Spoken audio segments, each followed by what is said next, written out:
গাড়ির মধ্যে উঠে আমরা কি সুন্দর বসে দুজন দেখো ফর্মা নিচ্ছি, আর ফর্মা নিতে নিতে বাইরের ওয়েদারটা সত্যি কি সুন্দর ছিল। আর হ্যাঁ, একটা কথা বলতে নেই যে আমরা গাড়ি নিয়ে গেছি ভাগ্যি, জানেন মাথার উপরে বৃষ্টি পড়তো, আমরা ভিজে ভিজে যেতাম, কিন্তু না, ওয়েদারটা সত্যি খুব সুন্দর ছিল। আর আমরা ভিউটা নিতে নিতে দুজনে চিজও দেখাচ্ছিলাম।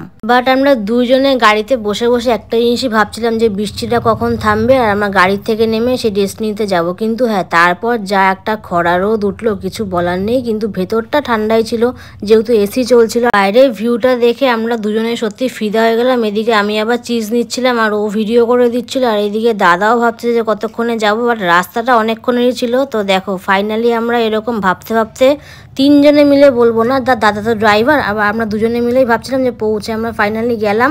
আর এদিকে গেটটা দেখো, দেখতেই পাচ্ছ, ভিডিওটাও করে নিলাম। চিন্তা ভাবনা করতে করতে ফাইনালি আমরা দুজনের উদ্দেশ্যে পৌঁছে গেলাম। কিন্তু রাস্তায় যা জ্যাম, আর কলকাতার রাস্তা আমার এই জিনিসটা একদম পছন্দ না, যে প্রচুর জ্যাম। এইদিকে আবার আমাদের এইদিকে কোনো জ্যাম ট্যাম থাকে না। তো এই দেখো আমরা কোথায় একটা চলে আসলাম, কোথায় না, উল্টোডাঙার রাস্তায় চলে আসলাম। তারপরেই আমরা দুজনে উঠে বললাম মা ফ্লাইওভারে। বাবা সত্যি এই ব্রিজটা কত বড়, মানে শেষই হয় না, ঘুরে ঘুরে শেষই হয় না, কিছু বলারই নেই।